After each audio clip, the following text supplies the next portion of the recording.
আজকে আমরা শিখব simple complex compound. Simple complex compound কোথা থেকে এসেছে? আমরা জানি সেন্টেন্সের শ্রেণীবিভাগ দুইটি, একটি হচ্ছে বাই মিনিং আর একটি হচ্ছে বাই স্ট্রাকচার। বাই মিনিং 5 প্রকার, যেটা আমরা জানি: assertive, interrogative, imperative, objective, exclamative. আর বাই স্ট্রাকচার হচ্ছে 3 প্রকার, সেটা হচ্ছে সিম্পল কমপ্লেক্স কম্পাউন্ড। তো চেঞ্জিং সেন্টেন্স অথবা ট্রান্সফরমেশনে এই সিম্পল কমপ্লেক্স কম্পাউন্ডটা একটু জটিল মনে হয়, বাট এক্সারসাইজ করলে এটা ইজি হয়ে যাবে। এখন সিম্পল কমপ্লেক্স কম্পাউন্ডকে ট্রান্সফর্ম মোডে কয়টা করা যায়? আচ্ছা, দেখি কয়টা করা যায়। একটা, simple to complex,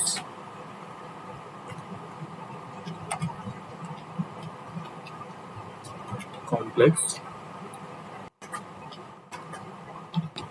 complex to simple, তারপর হচ্ছে সিম্পল টু কম্পাউন্ড,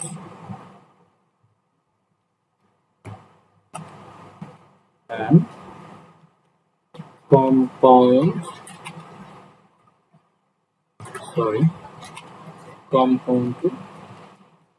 simple। তারপরে বাকি হলো complex to compound,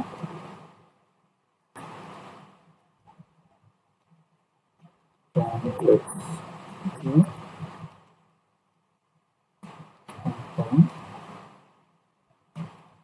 compound to complex. এই ছয়টাতে ভাগ করা যায় এই সিম্পল কমপ্লেক্স কম্পাউন্ডের মোটটাকে। তো এখন হচ্ছে আমাদের প্রথম কাজ হচ্ছে সিম্পল থেকে কমপ্লেক্স কিভাবে হয় সেটা জানা। সিম্পল থেকে কমপ্লেক্স করার পর আমাকে শিখতে হবে কমপ্লেক্স থেকে কিভাবে সিম্পল করে। তো আমরা যদি একটা নিয়ম শিখি, আরেকটা নিয়ম আমাদের জন্য ইজি হয়ে যাবে। সিম্পল টু কম্পাউন্ড শিখলে কম্পাউন্ড সিম্পল করা ইজি হয়ে যাবে। তারপরে কমপ্লেক্স টু কম্পাউন্ড শিখলে কম্পাউন্ড থেকে কমপ্লেক্স করা আমাদের জন্য ইজি হয়ে যাবে। তো এটার জন্য আমাদের একটা শর্টকাট মেথড আছে, বা নর্মাল শিখার মাধ্যমে আমরা শিখতে পারি।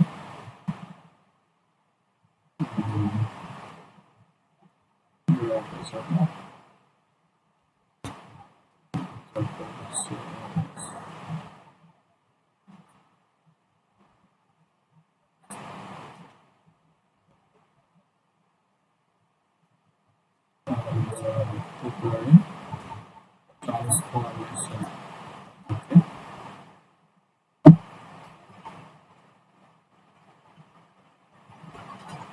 What is this?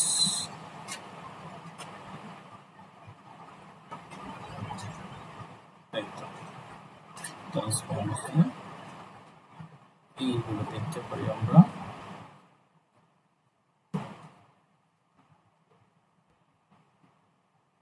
যদিও এটা আমার করা শিখ না, তারপর এই শিখটা যে ইজি আছে কিভাবে করতে হয়। তো এখানে আমরা দেখতেছি সিম্পল কমপ্লেক্স কম্পাউন্ড একটা বক্স আকারে দেওয়া আছে। তো ট্রান্সফরমেশনে আমাদেরকে অবশ্যই রুলস মেনটেন করতে হবে।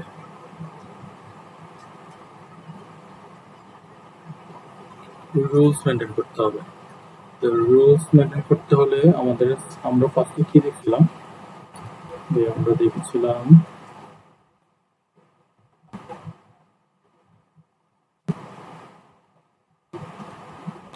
Simple to complex. তার মানে এখানে সিম্পল আছে, সিম্পল থেকে যে কমপ্লেক্স কিভাবে করে এটা এখন আমাদের শিখতে হবে। তো একটা সেন্টেন্সের ভেতরে যদি এই রুলস গুলো থাকে 2.2, তাহলে সেক্ষেত্রে so .that হবে। আর যদি থাকে because of plus verb plus ING, যেমন এক্সাম্পল আমরা দেখতেছি বিকজ অফ, তারপর হচ্ছে ভার্বের সাথে আইএনজি আছে। তো এগুলো হচ্ছে রুলস ধরার প্রসেস, যে কিভাবে আমি বুঝবো যে এটা রুলস। এই যে এইভাবে থাকবে because of verb plus ING, তারপর হচ্ছে 2.2, যে এখানে লেখা আছে Parvez is too weak to work. তাহলে এখানে যখন আমি চেঞ্জ করব কিভাবে করব, এখানে পারভেজ ইজ টু উঠে যাবে, উঠে যেয়ে সো বসবে, আর এখানে টু, এই টুটা উঠে যাবে, উঠে গিয়ে এখানে দ্যাট বসবে। এখানে অতিরিক্ত কিছু অংশ আনতে হবে, সেটা হচ্ছে এই দ্যাট এর পর আমাদের এখানে লিখতেছি হি ক্যান নট ওয়ার্ক। এখন এখানে একটা ইন্টারেস্টিং বিষয় আছে যে আমরা এইগুলা কেন সো দ্যাট দ্যাট এর পরে কেন আরেকটা সেন্টেন্স তৈরি করতে হলো, এটা জানার জন্য আমাদেরকে বুঝতে হবে সিম্পল মানে কি, অথবা সিম্পল কাকে বলে। সিম্পল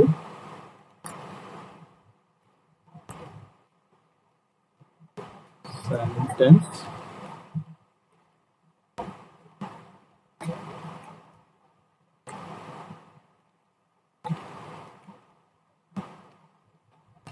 কাকে বলে।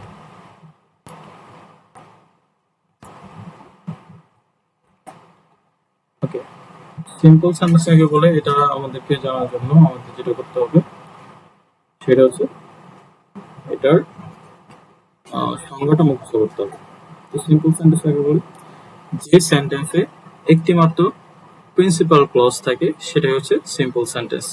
যেমন আই গো টু স্কুল, এরপর আর কোনো সেন্টেন্স নাই, তাহলে এটা হচ্ছে প্রিন্সিপাল ক্লজ। ওকে, তাহলে সিম্পল সেন্টেন্স কি? সিম্পল সেন্টেন্স হচ্ছে যে সেন্টেন্সে একটি মাত্র প্রিন্সিপাল ক্লজ থাকে, এবং যে প্রিন্সিপাল ক্লজ বলতে কি বুঝি? প্রিন্সিপাল ক্লজ হচ্ছে যে সেন্টেন্সটা স্বাধীনভাবে অর্থ প্রকাশ করে, কারো সাহায্য লাগে না। আচ্ছা, তাহলে সেটা হচ্ছে সিম্পল সেন্টেন্স। তারপর আমাকে জানতে হবে কমপ্লেক্সটা তাহলে কি।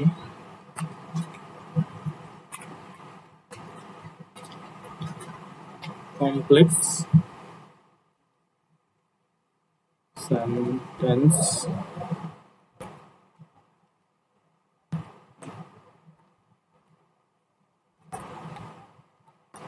কাকে বলে?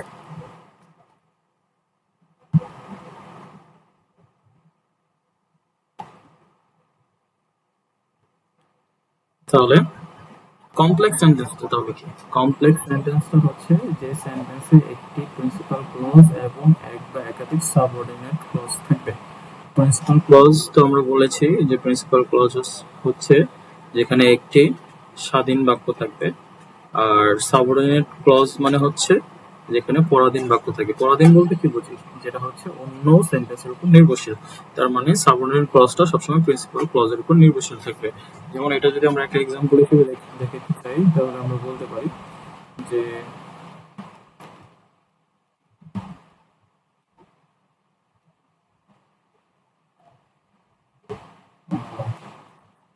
if you come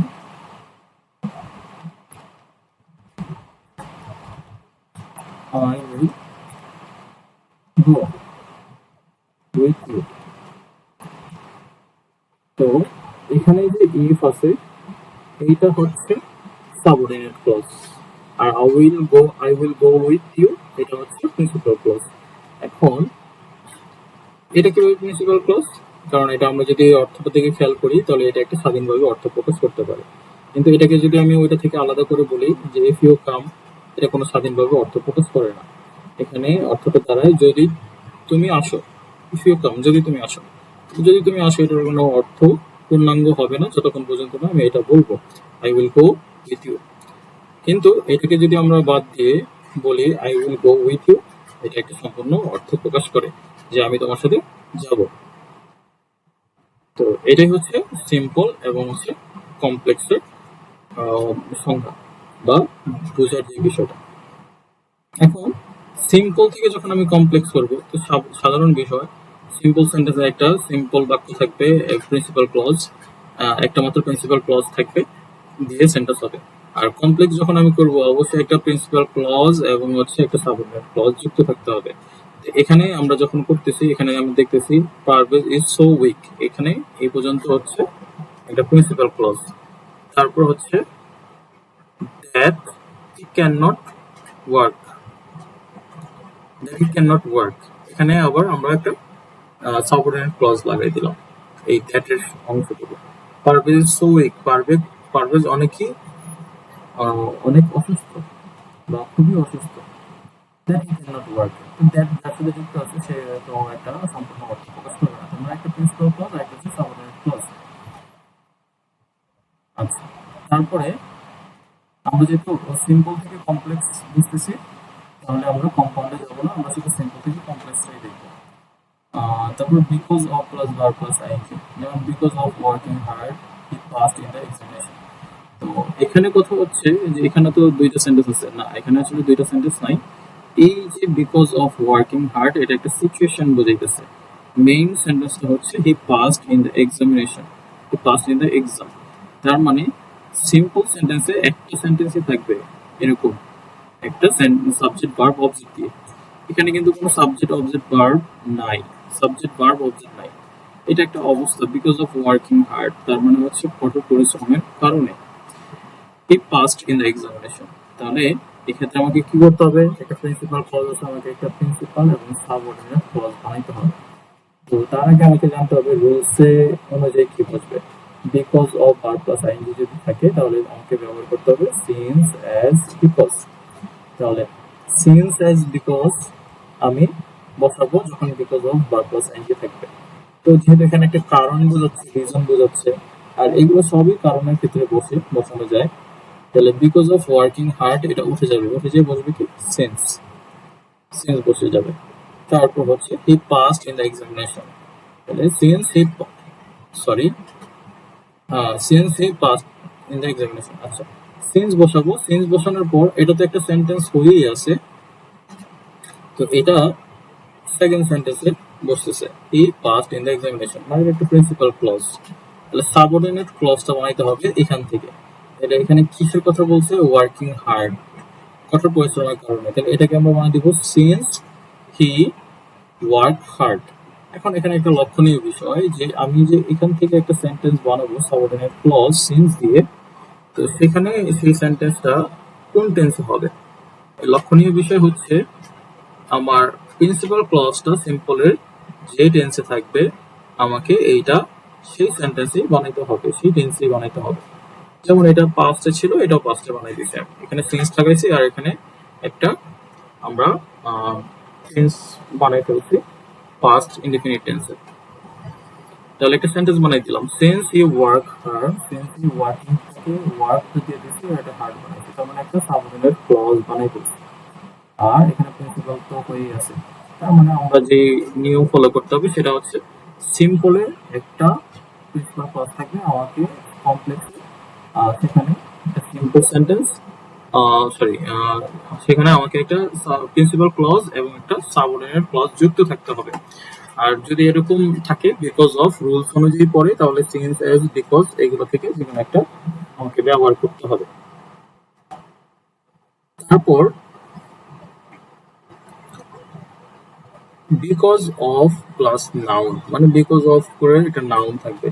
এখানে ছিল because of working hard, verb plus ING ছিল, কিন্তু এক্ষেত্রে আবার ভার্ব প্লাস আইএনজি থাকবে না, এখানে থাকবে কি, এখানে থেকে বিকজ অফ হিজ ইলনেস, তার মানে একটা নাউন থাকবে। হি could not go to school, তার মানে এখানে এটা একটা প্রিন্সিপাল ক্লজ হয়ে আছে। এখন আমাকে এইটাকে একটা সাবঅর্ডিনেট ক্লজ বানাইতে হবে। আর যেহেতু বিকজ অফ এর রুলস একই নিয়ম, সিন্স অ্যাজ বিকজ দিতে হবে, তাহলে আমি এখানে বিকজ উঠে দিয়ে লিখবো সিন্স, বিকজ অফ উঠে দিয়ে লিখবো সিন্স। তারপরে যেহেতু এটা পাস্ট টেন্সে আছে আমাকে এটাকে পাস্ট টেন্সে বানাইতে হবে সিন্স হি ওয়াজ ইল, তার মানে বিকজ অফ হিজ ইলনেস। তাহলে আমরা এখানে লিখবো since he is he was ill, is হবে না, পাস্ট আছে যেহেতু ওয়াজ হবে। আর যদি প্রেজেন্ট থাকতো তাহলে আমরা লিখতাম সিন্স হি ইজ ইল। তাহলে এখানে যেহেতু পাস্ট আছে আমরা লিখবো সিন্স হি ওয়াজ ইল, তারপরে হি could not go to school, তারপরে অংশ যা আছে তাই হবে, কোনো চেঞ্জ হবে না। খুবই ইজি মনে রাখতে পারলে। তারপর আরেকটা আমরা দেখতেছি বিকজ অফ প্লাস হ্যাভিং, হ্যাঁ এটা আরেকটা নিয়ম বিকজ অফ এর। তো সেক্ষেত্রেও সিন্স এজ বিকজই বসবে। তাহলে আমরা দেখি এখানে কি আছে, because of having a lot of মানি, তার প্রচুর টাকা থাকার কারণে। তাহলে হচ্ছে বিকজ অফ উঠে যাবে, বিকজ অফ হ্যাভিং উঠে যাবে, তাহলে এখানে কি আছে, পরের অংশ দেখতে হবে যে হি হ্যাজ বট এ কার, তার মানে পাস্টে আছে।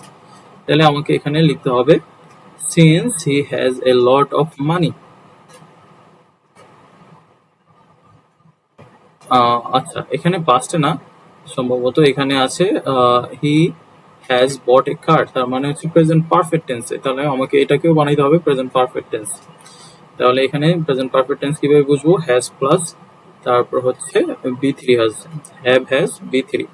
তাহলে এখানে আমরা দেখতেছি যেহেতু এখানে প্রেজেন্ট পারফেক্ট টেন্স আছে, এখানে তারা যেটা করছে সেটা হচ্ছে তারা বানাইছে present indefinite. Since he has a lot of মানি, এখানে প্রেজেন্ট ইনডিফিনিট দিছে আর পরের অংশ দিছে প্রেজেন্ট পারফেক্ট। Present perfect. তাহলে কি করছে তারা, because of having a lot of মানি, এর মানে হচ্ছে তার প্রচুর টাকা থাকার কারণে হি হ্যাজ বট এ কার। তাহলে এখানে লিখতে হবে since he has a lot of money he has bought a car. তাই তো, এটা হচ্ছে বিকজ অফ প্লাস হ্যাভিং এর ক্ষেত্রে। তারপর হচ্ছে ভার্ব প্লাস আইএনজি, এটা খুবই কমন, এটা খুব প্রচুর ব্যবহার হয় এবং হচ্ছে থ্রি স্টারের মতো একটা বিষয়, এটাই বেশি ইউজ হবে, এই রুলসটা বেশি পাওয়া যাবে। সেটা কি, যেমন going to market he bot a কার, এখানে এটা হচ্ছে একটা সিচুয়েশন, এটা কোনো বিষয় মানে মেইন বিষয় না, সেন্টেন্সও না। এখানে মেইন সেন্টেন্সটা হচ্ছে এটা, সিম্পল সেন্টেন্স যেভাবে বুঝবো সেটা হচ্ছে এই যে হি বট এ কার, একটা প্রিন্সিপাল ক্লজ, আর এটা হচ্ছে সিচুয়েশন, অবস্থা। তাহলে সেক্ষেত্রে কি করতে হবে, ভার্ব প্লাস শুধু ভার্ব প্লাস আইএনজি, বিকজ নাই, তাহলে শুধু ভার্ব প্লাস আইএনজি যদি থাকে তাহলে সেক্ষেত্রে আমরা কি করব, সেক্ষেত্রে আমরা সিন্স বসাবো। তারপরে এটা অনুযায়ী যেহেতু এটা পাস্টে আছে, আমি এটা গোয়িং টু মার্কেটটা পাস্ট বানাই দেবো, হি ওয়েন্ট টু মার্কেট, লিখে দেবো since he went to market. এটা একটা সাবঅর্ডিনেট ক্লজ হয়ে গেল। আর এখানে কি করব, হি বট a car, he bot a কার যা আছে তাই বসবে, এই গেল এটা। আর ভার্ব প্লাস আইএনজি, এখানে একটা বিষয় লক্ষণীয়, সাবজেক্ট যদি একই হয় বলা হয়েছে, তার মানে সে এখানে সাবজেক্ট একটাই, যে সে মার্কেটে গেছে এবং সে গাড়ি কিনছে। আর এখানে সাবজেক্ট ভিন্ন, ভার্ব প্লাস আইএনজি একটা হচ্ছে সাবজেক্ট এক থাকবে আর একটা সাবজেক্ট ভিন্ন থাকবে। এখানে বলা হয়েছে the weather is being cold, he would not go out, তার মানে এখানে ওয়েদার নিয়ে কথা বলা হয়েছে, মানে এখানে সাবজেক্ট হচ্ছে ওয়েদার, এখানে হচ্ছে সাবজেক্ট হি, তার মানে দুই জায়গায় দুইটা সাবজেক্ট, ভিন্ন সাবজেক্ট। সেক্ষেত্রে বলছে কি করতে হবে, সিন্স অ্যাজ আগের মতোই সিন্স অ্যাজ বিকজ বসাতে হবে, সিন্স বসাবো। তারপর হচ্ছে দ্য ওয়েদার, এখানে সাবজেক্ট যা আছে তাই থাকবে, এখানে সাবজেক্ট যা আছে তাই থাকবে, এক হবে না, দুইটা আলাদা আলাদাই হবে। দ্য ওয়েদার ওয়াজ কোল্ড, যেহেতু এটা পরের অংশ পাস্টে আছে, এখানে এটা পাস্টে বানাইতে হয়েছে। দ্য সিন্স লাগাবো, সিন্স লাগানোর পর the weather was cold, being কোল্ডের জায়গায় ওয়াজ কোল্ড হয়ে যাবে। তারপর হচ্ছে পরের অংশ যা আছে তাই বসবে, he could not go out. এবার আসি in spite of plus verb plus ING.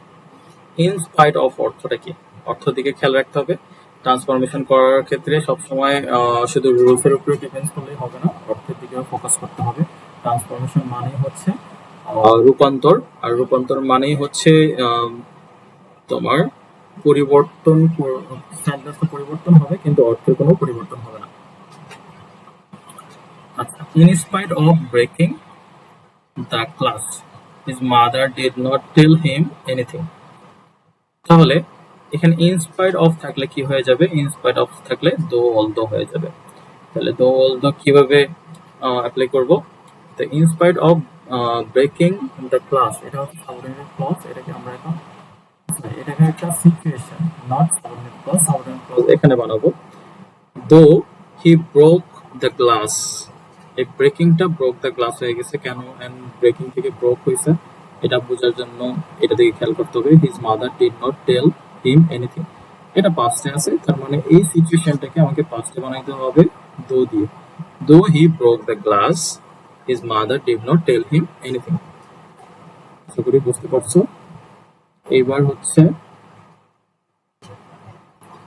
In spite of যদি নাউন থাকে, in spite of verb plus ING, in spite of noun যদি থাকে সেক্ষেত্রে দো অলদোই বসবে, এবং ইনস্পাইট অফ হিজ ইলনেস এখানে হয়ে যাবে ইন স্পাইট অফ এর পরিবর্তে বসবে সিন্স হি ওয়াজ ইল। যেমন আমরা এখানে যেভাবে শিখে আসছি, এই যে বিকজ অফ এর বিকজ অফ একটা ছিল ভার্ব প্লাস আইএনজি, আর একটা ছিল because of plus noun. Similar ভাবে in spite of verb plus ING, আর এখানে আছে in spite of verb plus noun, in spite of plus noun. সেক্ষেত্রে আমরা ডোর ব্যবহার করবো ইন স্পাইট এর ক্ষেত্রে, আর বিকজ এর ক্ষেত্রে সিন্স অ্যাজ বিকজ ইউজ করব। ওকে,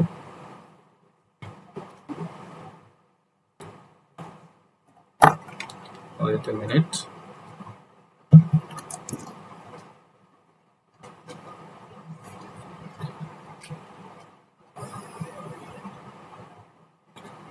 তারপরে এই ক্ষেত্রে আমরা আরেকটা আছে, সেটা হচ্ছে ইনস্পাইট অফ প্লাস হ্যাভিং। এটা বিকজ অফ এর ক্ষেত্রে ছিল, তাহলে বিকজ অফ এর ক্ষেত্রে since as because, since as because ছিল, since as because, right, because of এর ক্ষেত্রে। আর ইনস্পাইট অফ এর ক্ষেত্রে দো অল দো। তাহলে ইনস্পাইট অফ হ্যাভিং, তাহলে সেক্ষেত্রে বলছে in spite A lot of মানি। এখানে যদিও হ্যাভিং এর ব্যবহারটা দেয় নাই, in spite of having a lot of money, এখানে একটা হ্যাভিং হবে, এখানে মিস্টেক হয়েছে সম্ভবত। সেক্ষেত্রে আমাদের লিখতে হবে দো he had a lot of money. Had কেন আসলো? হ্যাড আসছে কারণ হচ্ছে এটা পাস্টে আছে, পরের অংশটা পাস্টে আছে, এই জন্য আমাকে হ্যাড আনতে হয়েছে। যদি প্রেজেন্টে থাকতো তাহলে এখানে হ্যাজ বসাইতাম, যেটা বিকজ অফ এর ক্ষেত্রে বসানো হয়েছে। আচ্ছা, তাহলে ইন স্পাইট অফ এর তিনটা রুলস, বিকজ অফ এর তিনটা রুলস গেল, আর ভার্ব প্লাস আইএনজি এটা ছিল দুইটা রুলস। তাহলে আমাদের তিনটা ছয়টা আর দুইটা, টোটাল 8টা শেখা হয়ে গেল। তারপরে হচ্ছে বাই প্লাস জিরান, এটারও খুব প্রচুর ব্যবহার হবে এইটা, এবং হচ্ছে উইদাউট প্লাস জিরান, এই দুইটার খুব ব্যবহার হবে। তো বাই প্লাস জিরান এই দুইটা খুব সহজ, ইজি আছে। বাই প্লাস জিরান যদি থাকে তাহলে আমাকে ইফ বসাইতে হবে। ইফ মানে হচ্ছে যদি। দেখি আমরা কিভাবে বলছি, by working hard you can prosper in life. তাহলে সেক্ষেত্রে তোমাকে ইউজ করতে হবে এটাকে সাবঅর্ডিনেট ক্লজ বানাইতে হবে, by working hard. If you work hard, যেহেতু এটা প্রেজেন্টে আছে আমরা প্রেজেন্টে বানাবো ইফ ইউ ওয়ার্ক হার্ড। তারপর বাকি অংশ যা আছে তাই বসবে। আমাকে শিখতে হবে অতিরিক্ত অংশটাকে বা সিম্পল সেন্টেন্সে যেটা অবস্থা হিসেবে ব্যবহৃত হয়, সিচুয়েশন, সেই সিচুয়েশনটাকে আমি কি করে দেব, এটা সাবঅর্ডিনেট ক্লজ বানাই দেব। মানে সাবঅর্ডিনেট ক্লজ বানাই দেব যেটার মধ্যে সাবজেক্ট ভার্ব অবজেক্ট থাকবে, কিন্তু সেটা প্রিন্সিপাল ক্লজ না, সেটা সাবঅর্ডিনেট ক্লজ হিসেবে আসবে। ওকে, আশা করি এটা বুঝতে পারছো। তারপরে হচ্ছে উইদাউট প্লাস জিরান্ট। তো এখানে মনে রাখতে হবে বাই মানে কি, বাই মানে হচ্ছে ধারা। যেমন কোন একটা কাজ করার মাধ্যমে আমি এটা করতে পারি, তার মানে পজিটিভ ভিউ আসে বা পজিটিভ থিঙ্কিং আসে। আর উইদাউট মানে হচ্ছে কি ছাড়া, যেমন এটা করা ছাড়া, তার মানে এখানে নেগেটিভ একটা থিঙ্কিং আছে। যেমন without working hard you can not prosper in life, তার মানে পরের অংশ অবশ্যই নেগেটিভ দিতেই হবে। তাহলে উইদাউট এটা একটা নেগেটিভ সিচুয়েশন আছে, তাহলে আমাকে লিখতে হবে if you do not work hard you can not prosper in life. আর আনলেস যদি আমরা লিখি, তাহলে আনলেস একটা নিজেই নেগেটিভ, যার কারণে এখানে আর নট টট লাগাইতে হয় না। তো এটা দুইটা অপশনই আছে, যে কোনো একটা অপশন ইউজ করতে পারো, দুইটাই বোথ আর কারেক্ট হবে। ওকে, তারপর হচ্ছে ইন অর্ডার টু অর্থ হচ্ছে যাতে। তো এখানে লিখছে হি open A bank account to save his মানি। তো ইন অর্ডার টু যদি থাকে তাহলে সো দ্যাট বসবে, এটা মনে রাখলেই হবে। তাহলে আমাদের এখানে he opened A bank account two, এই যে টু আছে, ইন অর্ডার টু বা টু থাকলে আমাকে টু উঠে দিতে হবে, সেখানে লিখতে হবে সো দ্যাট। তারপর হচ্ছে সেভ হিজ মানি, এখানে একটু লাগাইতে হবে he could, he can, he could লাগায়। তারপর হচ্ছে পরের অংশ তো এখানে দেওয়া আছে ভার্ব এবং অবজেক্ট, আমাকে শুধু আরেকটা সেন্টেন্স বানানোর জন্য হি কুড বা হি ক্যানটা লাগাইতে হবে, এতটুকু। তো আজকে এই সিম্পল সেন্টেন্স, সিম্পল থেকে কমপ্লেক্স, এতটুকু আমরা শিখি। এতটুকু যদি বুঝতে পারি তারপর হচ্ছে পরের অংশটুকু নিয়ে আমরা আলোচনা করবো ইনশাআল্লাহ।